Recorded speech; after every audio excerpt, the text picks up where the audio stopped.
Lepo pozdravljeni.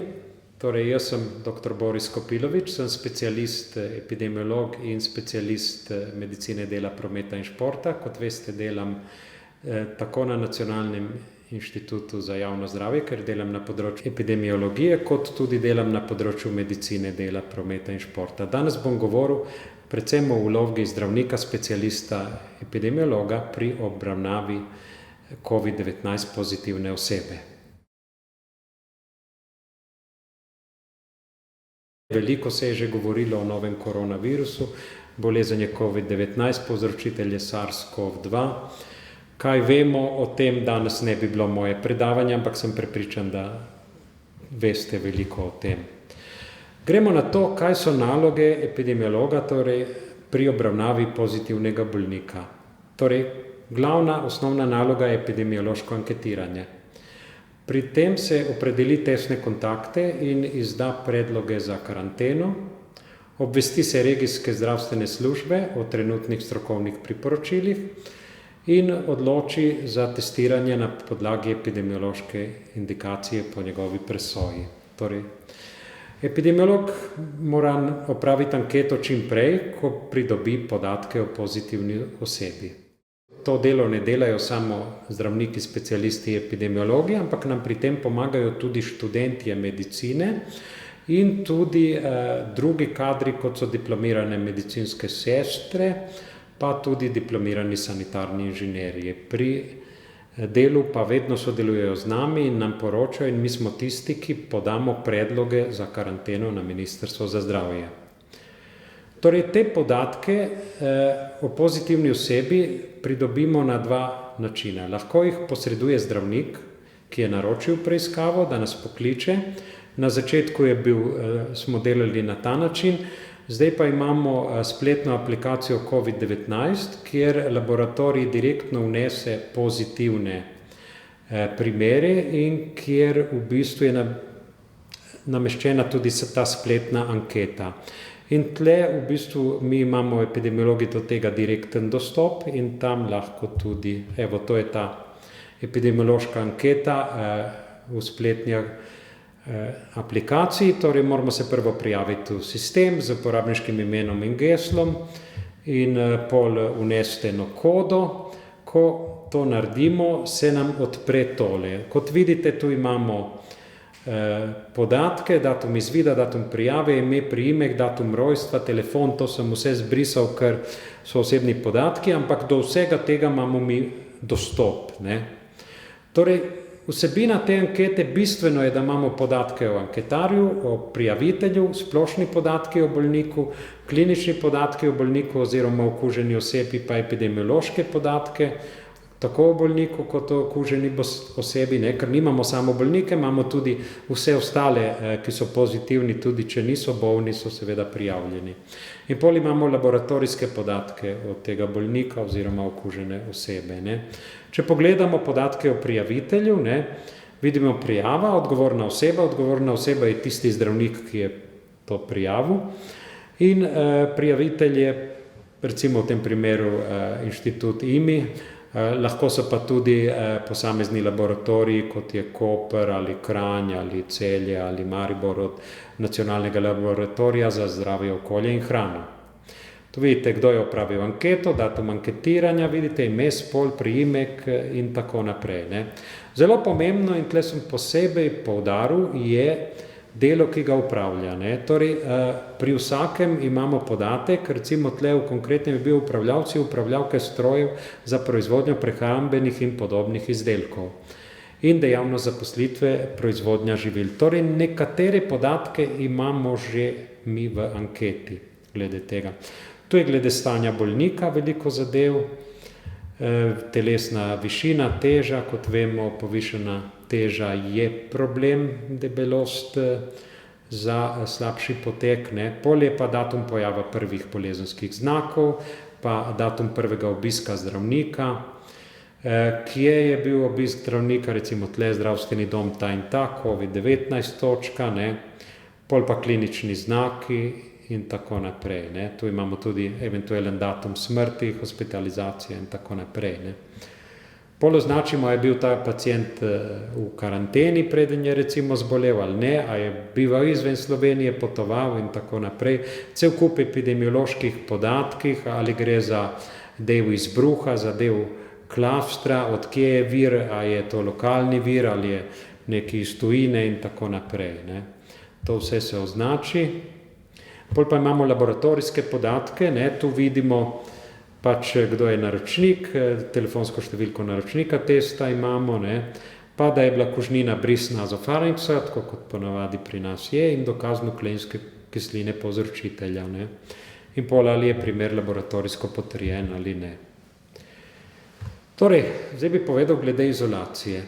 S postopkom izolacije bolnika oziroma okužene osebe to je dolžan seznaniti epidemiolog.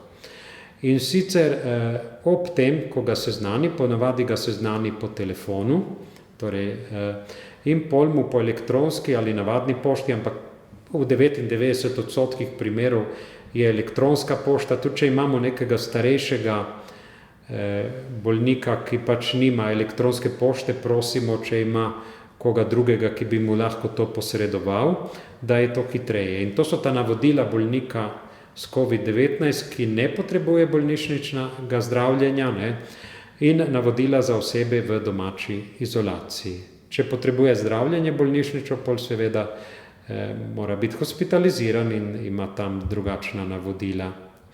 Tu so ta navodila, ki jih mi v bistvu posredujemo največkrat po mailu tem bolnikom, lahko si jih preberete. Zdaj moram vam povedati, vsa ta navodila, ki jih mi tle kažemo, so dejansko zadnje verzije, ampak te verzije se lahko zamenjajo. Čez teden, 2, 3 bo lahko nova verzija, zato predlagam, da si preverite, če to ne delate dnevno, novo verzijo na naši spletni strani NIJZ-ja, ki bom pol pokazal. Ne. Torej, tu so navodila za osebe v domači izolaciji. Ne. Zdaj pa glede obravnave tesnih kontaktov. Torej, epidemiolog ob anketiranju bolnika oziroma okužene osebe prosi, da mu navede čim več oseb, s katerimi je bil v kontaktu. Ne. To je prva faza, da navede te osebe. Zdaj, kaj so ti tesni kontakti? Torej, ti tesni kontakti so osebe, ki so bile v stiku z bolnikom s COVID-19 v roku 48 ur pred pojavom simptomov in v obdobju 14 dni po nastopu bolezni, torej do 14 dni po nastopu bolezni pri bolniku s COVID-19. Torej, to je obdobje, v katerem se računa, da je ta bolnik kužen, in v tem času nas zanimajo ti tesni kontakti. Ne. In kdo so ti tesni kontakti? To so lahko osebe iz skupnega gospodinjstva, ponavadi so, ne. Pol lahko je vzgojno-izobraževalni kolektiv, veliko se govori o šolah, vrtcih in tako naprej.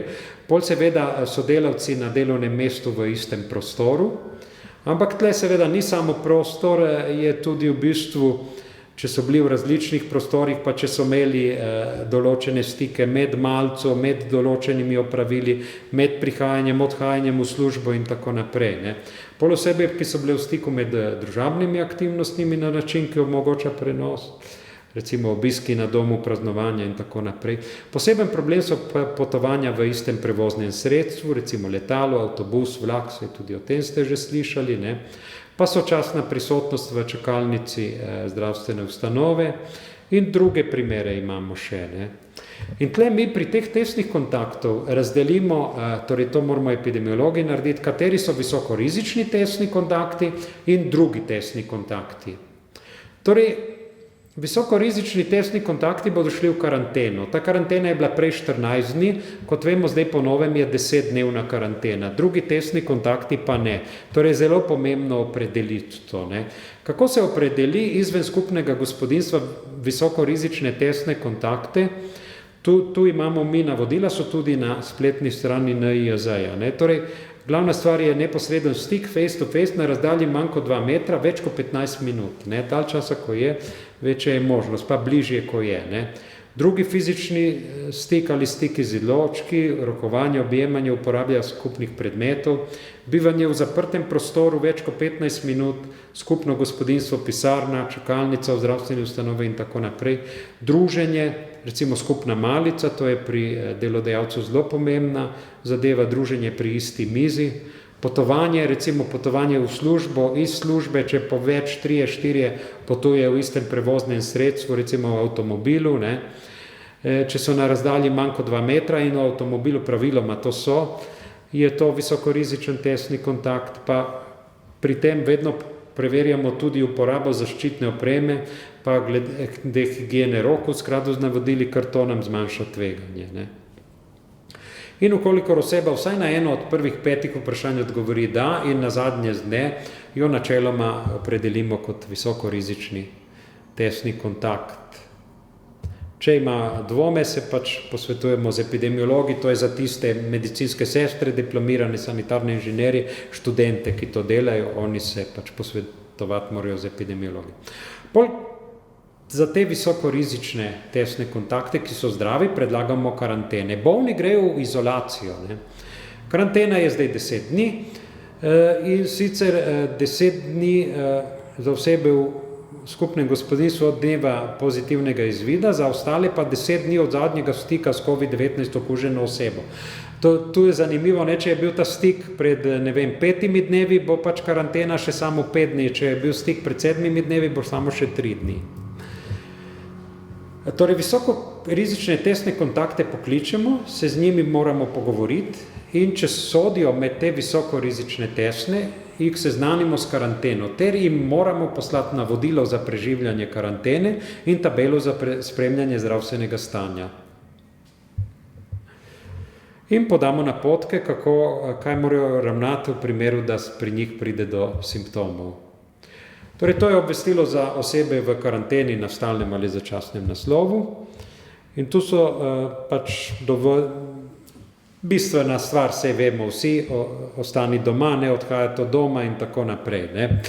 Lahko si to vse preberete, ne bom zdaj jaz to bral. Tu je pa tabela za spremljanje zdravstvenega stanja. Na začetku smo mi, naše medicinske sestre ali sanitarne inženirje, so poklicali vsak dan ljudi in spremljali zdravstveno stanje, zdaj pa pošljemo tabelo in si oboleli spremljajo to zdravstveno stanje sami. In nas pokličejo, če pride do česa. Kaj je z osebo, ki doma nima ustreznih pogojev za preživljanje karantene? Torej, za njih se karantena organizira v drugem nastanitvenem objektu. Torej, če je ta oseba, torej to se ureja preko Ministrstva za zdravje, in če je ta oseba ima slovenski državljan, ima naše zdravstveno zavarovanje in tako naprej, je to za to osebo brezplačno. Za tujce morajo pa plačati in tudi v bistvu za recimo, če so slovenski državljani pri nas brezdomci in tako naprej, tudi če imajo neurejeno zdravstveno zavarovanje, je to za njih pri nas brezplačno. Torej, tu so posebna navodila, kako je z to karanteno izven doma, ne, in pošljemo posebna navodila. Zdaj, epidemiolog mora podati torej predlog za karanteno. Ta predlog za te osebe pošlje epidemiolog na Ministrstvo za zdravje. In na osnovi tega se bo izdala odločba za karanteno. Torej, mi pošljemo predlog na mail in na osnovi tega zaposleni ali pa bilo katera druga oseba, ne, ampak ker smo za medicinske dela predvsem zaposleni, bo dobil z ministrstva, torej ne od nas, ampak od Ministrstva za zdravje odločbo o karanteni. To odločbo o karanteni mora zaposleni tudi posredovati delodajalcu za obračun plače in tako naprej. Mi pošljemo epidemiologi na Ministrstvo za zdravje spremni dopis in tabelo s podatki predlaganih oseb. Vsi ti dokumenti so seveda zaščiteni zaradi varovanja osebnih podatkov, ne. To je recimo tak dopis, ki ga jaz podpišem, ne. Tu je pa seznam oseb z njihovimi podatki, ne, ministrstvo zanimajo ti osnovni podatki in ponavadi ne pošiljamo predlog za eno osebo, ampak pošiljamo za več oseb skupaj, 10, 20, 100 oseb in se to pošilja po teh tabelah. Zdaj bi povedal še kaj glede tesnih kontaktov v zdravstvu.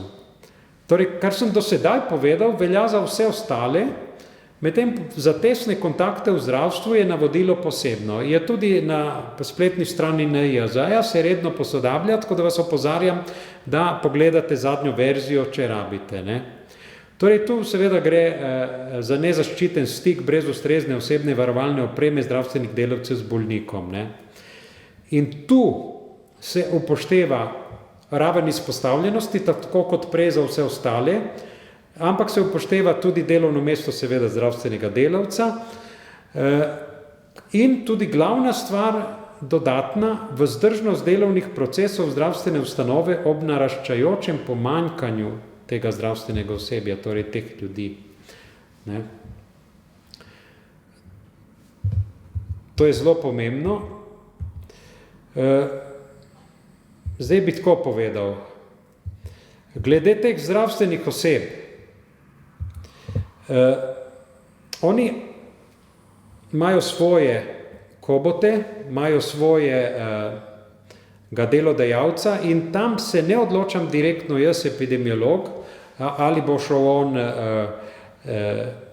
v karanteno ali pa za koliko časa in tako naprej, ampak se to odloča delovna organizacija oziroma ponavadi kobo delovne organizacije, recimo bolnišnice, zdravstvenega doma, glede na situacijo, ker kot sem rekel, se upošteva tudi to, koliko imamo zdravstvenih delavcev. Torej, ni nujno, da bo takemu zdravstvenemu delavcu, če bo nujno potrebno, mu odrejena 10-dnevna karantena, kot vsem ostalim. Torej, tu je ena izjema.